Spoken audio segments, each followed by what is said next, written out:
সাগর শরীফ জিন্দানি আজকে মনের দুঃখে ক্ষোভে অনুরাগে কিছু কথা জানতে চাবো। তার আগে কিছু কথা বলে নেই। আমি ৩০ লক্ষ মা বোনের ইজ্জতের বিনিময়ে এই বাংলাদেশ স্বাধীন হয়েছিল। আমরা দেখছি ছোটবেলা মেয়েরা অন্য পুরুষের মুখ দেখতে চাইতো না। বর্তমানে দেখি ৮০ বছরের বুড়িও মাথায় মিন্দি দিয়ে ডিস্কো পার্লারে যে সাজে।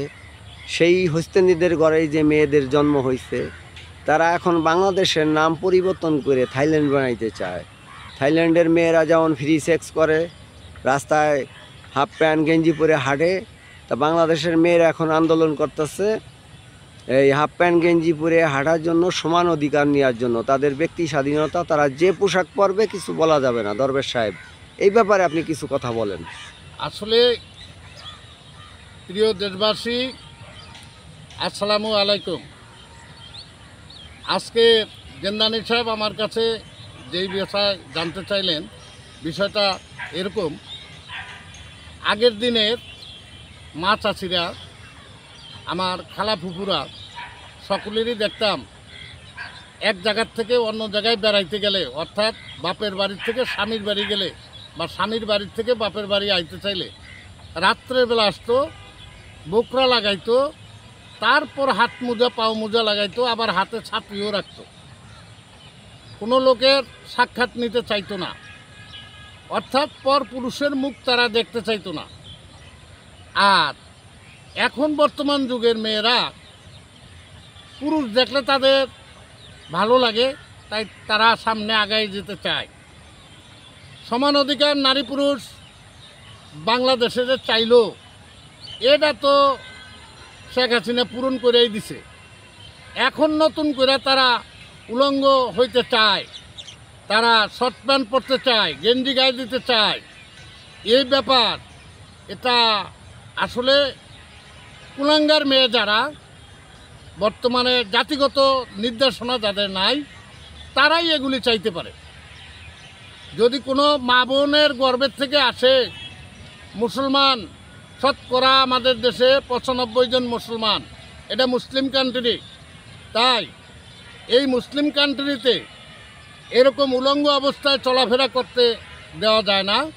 ইহা ইসলামের পরিপন্থী নহে, ইসলামের বাইরে। ইসলাম খাস পর্দা নারীদের জন্য, খাসিন খাস পর্দা, আম পর্দা না হয়।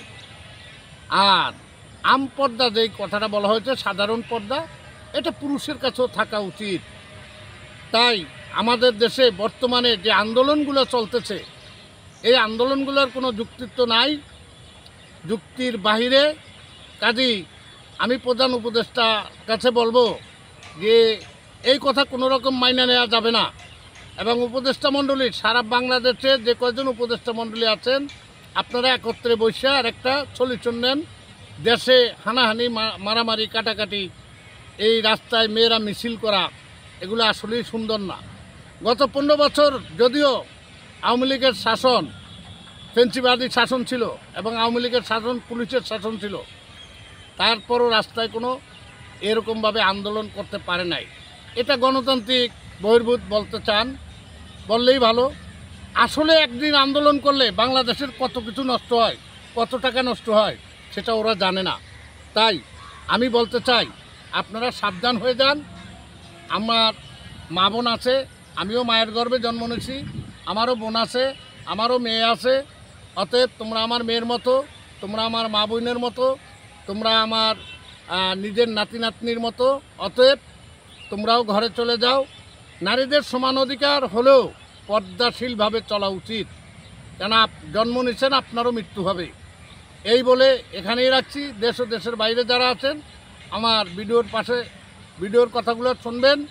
যদি ভালো লাগে আমার চ্যানেলের পাশে আপনারা থাকবেন, একটা লাইক দিবেন, একটা শেয়ার দিবেন। অতি শীঘ্র জানি সকল মানুষের হাতে আমার এই কথাগুলো পৌঁছে যায়। এই বলে এখানেই রাখছি। আসসালামু আলাইকুম আর রহমতুল্লাহি বারকাতু। ইয়া মুর্শিদ ওলি আল্লাহ, আমিন সুমা আমিন।